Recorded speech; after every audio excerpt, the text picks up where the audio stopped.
Lorsque, en 1959, Wolfram von Soden était appelé à la chaire d'assyriologie de Münster, il consacrait sa leçon inaugurale à la question de la justice de Dieu et la problématique de Job. Wolfram von Soden pose dans sa leçon la question pourquoi une figure comme celle de Job n'existe pas en Mésopotamie, donc une figure qui se pose la question si Dieu est juste.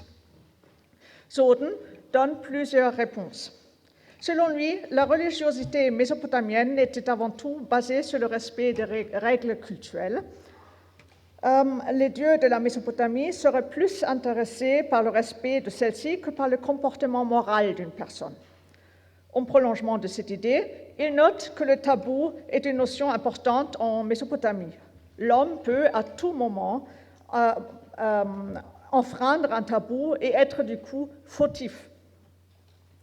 Une autre explication de von Soden était ce qu'il appelle le clanisme, qui serait, je cite, un élément constituant des religions primitives selon lequel l'homme individuel ne compte pas, mais c'est son clan, sa famille, dont il est partie solidaire et pour laquelle il subira éventuellement la punition d'une quelconque faute.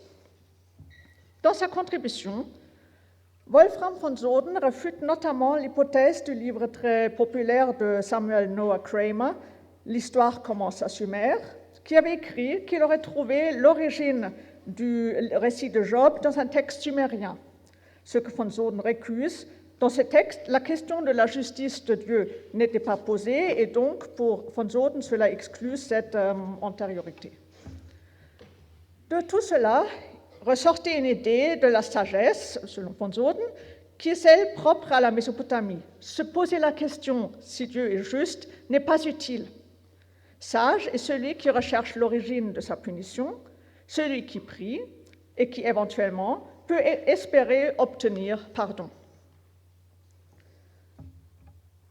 20 ans après von Soden, un autre assyriologue, Jean Bottero, s'est également penché sur le texte du juste souffrant avec les questions d'ordre philosophique qu'il pose. Le texte de l'article de Jean Bottero donne le ton, le problème du mal. Jean Bottero traite la question comment en Mésopotamie on aurait posé la question de l'existence du mal. Et dans sa préambule, Jean Bottero explique que le mal en Mésopotamie serait seulement un mal de souffrance, malheur, maladie, déchéance. Il n'y aura pas l'idée du mal en tant que mal moral, à savoir celui de la mauvaise action. Selon lui, les habitants de la Mésopotamie ne pouvaient pas rendre les dieux responsables du malheur, non parce qu'ils sont bons, mais parce qu'ils seraient préoccupés à assurer la bonne marche du monde. Pour le malheur, il y avait d'autres responsables, les démons, et c'est contre leur action qu'on a développé des procédures magiques, etc. Mais, puisque les dieux gouvernaient tant le monde qu'ils dominaient les démons, on cherche donc à obtenir d'eux la protection contre l'action de ces derniers. Jean Bottero suppose que d'abord on aurait imaginé l'action des démons comme sans raison apparente, comme des bêtes féroces qui attaquent les gens. Ensuite, selon Bottero encore, avec l'arrivée de populations sémites, voire amorites, vers la fin du IIIe millénaire, on aurait commencé à supposer que chaque punition divine avait une raison réelle, qu'on devait chercher la faute qui était à l'origine du mal. Selon cette conception, chaque malheur donc était dû à une faute, mais chaque fautif n'était pas nécessairement puni. On rappelle ici une caractéristique de la langue akkadienne et sumérienne qui utilise le même mot pour faute et punition. Plus récemment, un théologien, actuellement professeur à Göttingen, Hermann Spiekermann, est revenu à la question du récit du juste souffrant en argumentant que le texte devait être lu pour lui-même et non pour ceux qui le lisent ou le distinguent du livre de Job. Il analyse l'œuvre, sa structure, et on conclut par la composition formelle que le chant du juste souffrant contient un message potentiellement dangereux que l'auteur du texte aurait volontairement caché dans un long passage au milieu du texte, dans l'espoir de ne pas s'exposer à la colère divine lorsqu'il le révèle. cette sagesse est que les dieux auraient décidé volontairement de ne pas permettre à l'homme de comprendre leur nature, ni ce qui les fâche. Les arguments avancés par Spiekermann sont convaincants et on y reviendra quelque temps plus tard. Je propose que nous essayions de voir quelle souffrance révélait aux individus en Mésopotamie la défaveur divine, avant de tourner notre attention à l'œuvre du juste souffrant que j'ai déjà mentionné initialement, le Lutlul Bel Nemeki. Nous avons déjà vu hier de quels indicateurs la Mésopotamie disposait pour connaître la défaveur divine, défaites, pertes humaines, etc. Or, un texte magico-médical nous donne une énumération assez complète des symptômes à prendre au sérieux pour détecter la défaveur divine. Regardons d'abord ce texte relevant de la médecine et édité par Franz Köcher dans Babylonische und Assyrische Medizin, BAM 234. Je cite, « Si un homme rencontre des adversités, mais ne sait pas comment il les a rencontrées, s'il subit sans cesse des pertes de grains et d'argent, pertes d'esclaves, hommes ou femmes, bœufs, chevaux ou petits bétail, chiens, cochons, ou en personnel qui ne cesse de mourir, s'il a sans cesse le cœur brisé, s'il donne des ordres sans obtenir obéissance, s'il appelle sans recevoir une réponse, etc. Si dans son lit il ne cesse d'avoir des frayeurs, s'il subit de paralysie, si son cœur est en colère contre le Dieu et le roi, jusqu'à en faire une crise. Si ses membres sont baissés, c'est-à-dire inactifs, s'il a des accès de crainte, s'il ne dort ni de jour ni de nuit, s'il fait régulièrement des cauchemars, s'il devient régulièrement paralysé, si pain et bière ne l'intéressent plus, s'il dit une parole et l'oublie aussitôt, cet homme subit la colère de son Dieu et de sa déesse. Son Dieu ou sa déesse ont de l'hostilité contre lui. Si cet homme est malade par l'emprise du serment, par la main du Dieu, si la faute du père ou de la mère, du frère ou de la sœur, de la famille de sang ou de la famille par alliance l'aura saisi, alors pour les guérir, afin que ces assombrissements ne s'emparent pas de lui, suit un rituel magique. Ce rituel magique, et après la description des symptômes et l'analyse clinique de l'affection, comporte une fabrication d'une figurine sur laquelle sera transféré le mal, à l'instar de ce que Lionel Marty nous a montré hier dans son exposé du comportement du roi de Choubria, qui a fait de même. Selon BAM, cette figurine est enterrée à la fin du rituel, après le don d'offrande et la récitation d'incantations pour éloigner le mal de la personne souffrante et la transfusion de donc, le malheur sur cette personne, sur cette figurine. Le texte BAM énumère comme premier symptôme bien visible les pertes humaines et les pertes matérielles répétées. On rappelle que c'est aussi de cette manière que dans les livres de Job commencent les épreuves de cet homme. Or, dans les textes du quotidien montrent, comme vous avez pu voir hier aussi dans la communication de Dominique Charpin, que ces accumulations de morts étaient parmi les premiers symptômes pour les gens qui faisaient qu'ils remarquaient qu'ils étaient sous le coup d'une défaveur divine. Je ne cite qu'un exemple du quotidien, une lettre de Marie écrite par un haut fonctionnaire de Zimrelim au secrétaire de celui-ci. Je cite. « Lorsque mon Seigneur m'a envoyé chez les nomades, j'avais dû laisser à Katunan la farine et les moutons destinés au sacrifice pour le dieu Amum de Techran, un dieu infernal. Cependant, ce sacrifice représentait pour moi un souci constant. Or, lors de mon départ de Marie, un lion a tué un serviteur à moi en chemin. Une fois à Sagaratum, 2 servantes étaient mortes, et toute ma maison en émoi.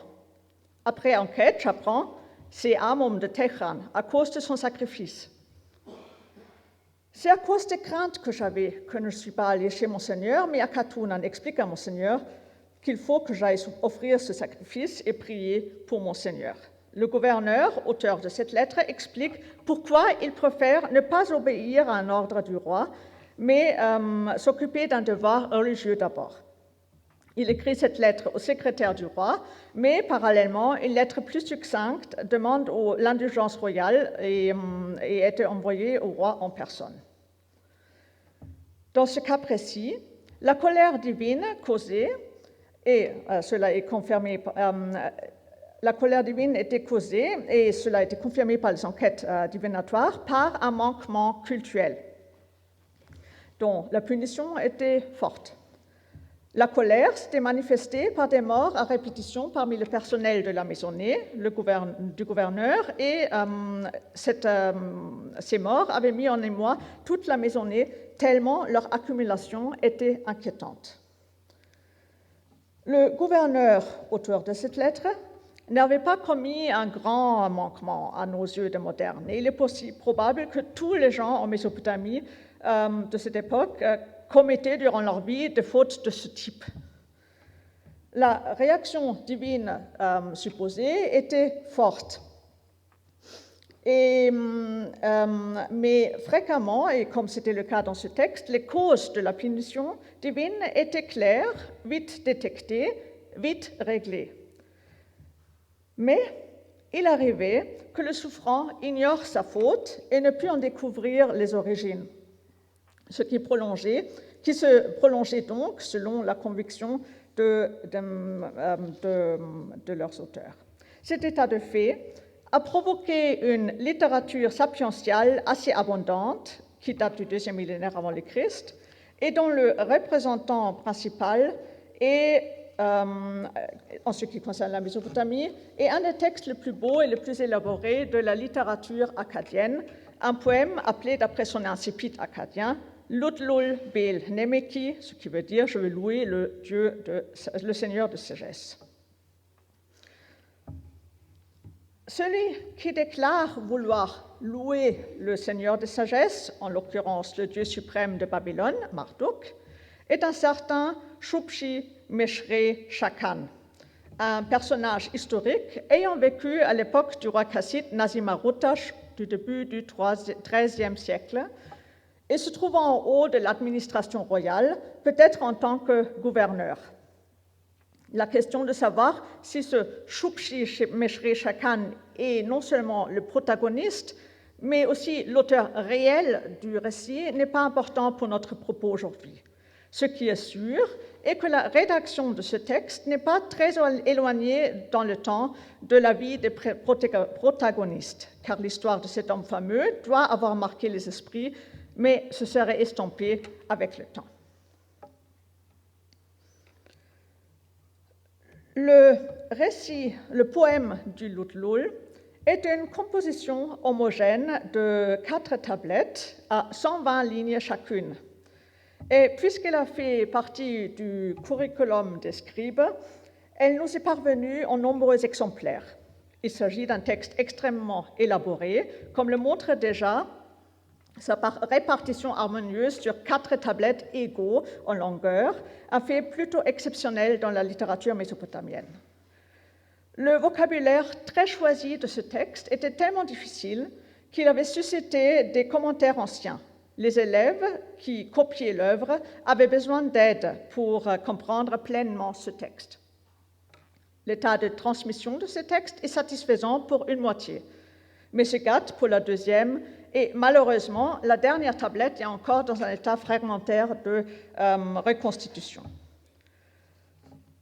Je propose que nous jetons un rapide coup d'œil au texte pour voir l'indication claire de la colère divine, les symptômes que le souffrant Shupshi Meshre Shakan détecte chez lui et que nous mettrons en mémoire avec le texte médical que nous venons de voir, l'interrogation concernant les causes du mal subi et le questionnement de l'action divine. Après cela, nous jetterons un beaucoup trop rapide coup d'œil à la guérison qui est annoncée par la tablette 3 et qui est relatée par la tablette 4, malheureusement la moins bien conservée. Lutlul commence avec un hymne de 40 vers dans lequel le caractère ambigu et suprême du Dieu est chanté. C'est dans cette partie que le narrateur nous introduit dans les caractères de Dieu et dont la colère est effroyable, mais qui, par ailleurs, est d'une grande tendresse.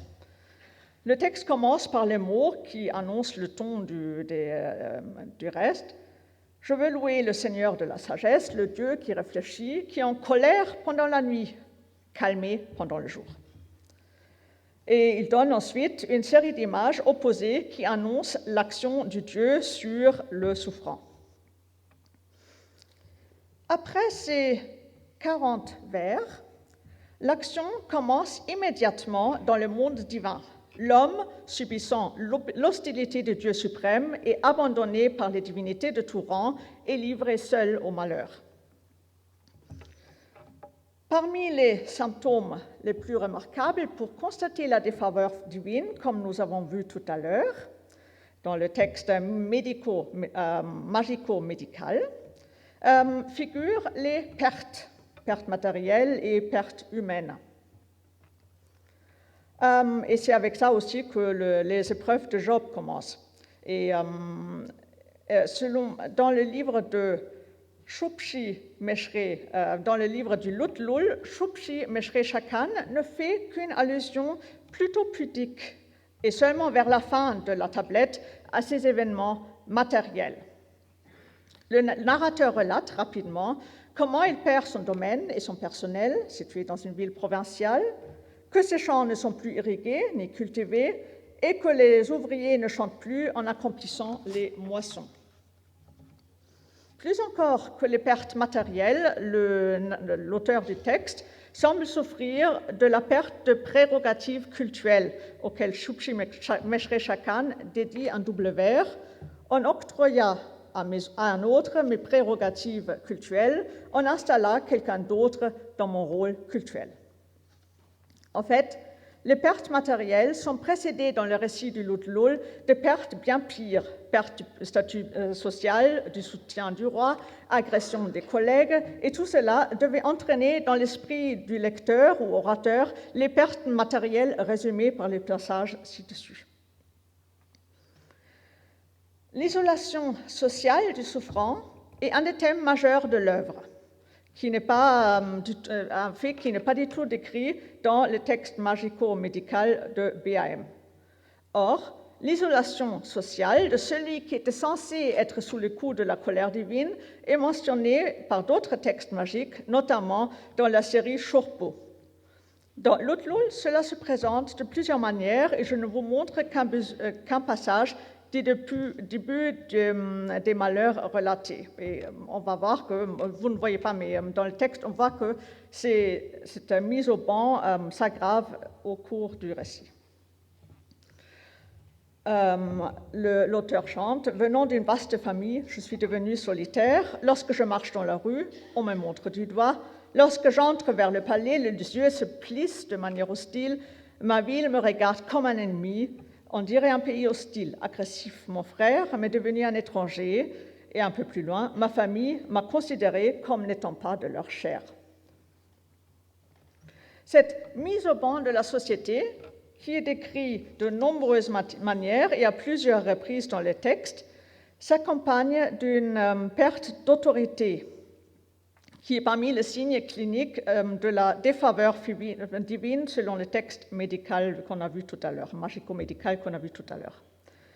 Elle est décrite dans le Lutlul uniquement dans ce passage, révélant le changement du comportement de la domesticité de Shupshi Meshre Shakan. D'autres signes cliniques révèlent la défaveur divine, comme l'insomnie, que l'auteur de Lutlul mentionne avec ses cauchemars. Avant de vouer un long passage à son manque d'appétit et les ravages que cela fit subir à son corps, il dit, entre autres, « Le grain que je l'avale comme si c'était une plante dégoûtante, la bière, nourriture des hommes, me devint ensuite déplaisante. En plus, l'infection se mit à se prolonger. En l'absence de nourriture, mes traits se mirent à changer. » Tout cela entraîne le corps du souffrant dans un état de déperdition, dont certains symptômes sont décrits par BAM comme l'accès de peur, des raidissements de membres ou le manque de concentration. Un passage est très développé dans le récit, et toutes sortes de mots tombent sur le souffrant comme des démons.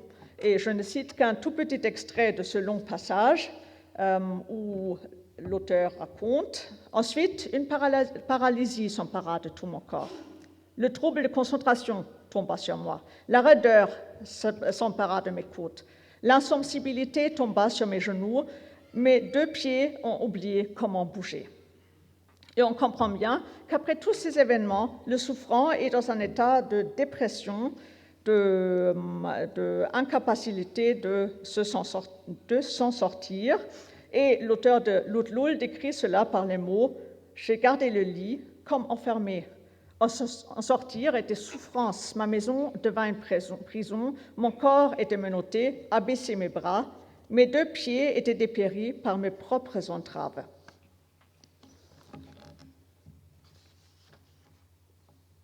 Qu'est-ce qui pouvait causer tant de souffrance? Cette question, les anciens se sont autant posés que nos médecins et chercheurs actuels qui cherchent les mécanismes qui entrent, par exemple, dans la dépression. Mais à l'époque, c'était en cherchant la raison de la punition, la faute cultuelle à l'origine de la défaveur.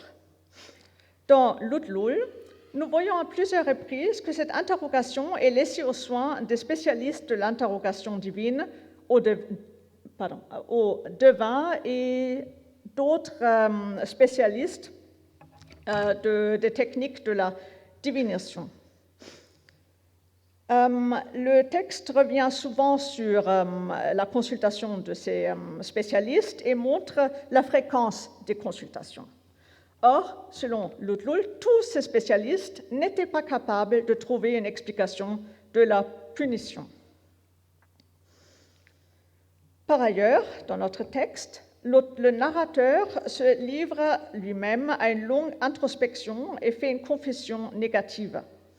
Or, l'introspection, elle non plus, ne donne rien, et l'auteur du texte se décrit comme injuste et se pose la question que je sache comment tout cela a été en accord avec le Dieu.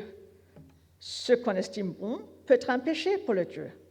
Ce qui est très mauvais selon son cœur peut plaire à son Dieu. Qui apprend l'état d'esprit de Dieu au milieu des cieux? Ou est-ce que les humains, ignorants, ont pu apprendre la conduite de Dieu? J'ai réfléchi à tout cela sans pouvoir apprendre leur nature. Le narrateur commence à se poser la question si une raison rationnelle peut être donnée à toute cette souffrance, et selon Hermann Spiekermann, que je citais au début, il commence à soupçonner que les dieux, en l'occurrence Marduk, n'en font que de leur tête. Par cela, le poème L'Outlul contiendrait une accusation contre les dieux qui ne veulent pas que les humains comprennent ni sachent comment éviter de se mettre en danger. Du fait, la justice de Dieu ne se pose pas comme question. L'homme souffrant continue sa descente. Or, L'Outlul ne laisse pas ses lecteurs dans la dépression, mais les relève. Dans la seconde moitié du texte commence la remontée du personnage clé qui guérit de toutes les souffrances de manière aussi incompréhensible qu'il en avait souffert. Et à aucun moment, ni explication de l'action divine, ni repentir divin n'apparaissent. Le texte montre ensuite qu'enfin purifié, le souffrant peut à nouveau rendre visite au temple de Marduk et faire ses dévotions aux différentes portes du temple avant d'entrer. Et il mentionne à la fin de son retour à son poste, avant de conclure par une glorification de Marduk et la profession de son enseignement suite à cette expérience, dont le résultat est le texte lui-même, un enseignement d'espérance, une clémence divine et une acceptation de son sort. Le texte de L'Outlul est le plus fameux parmi toute une série de récits de justes souffrants, et dont Yoram Cohen nous présentera un autre exemplaire dans la conférence suivante. Mais ce qui distingue l'Utlul des autres est son élaboration, sa construction très réfléchie et harmonieuse qui oppose l'œuvre même au désordre décrit par l'action divine. Je vous remercie de votre attention.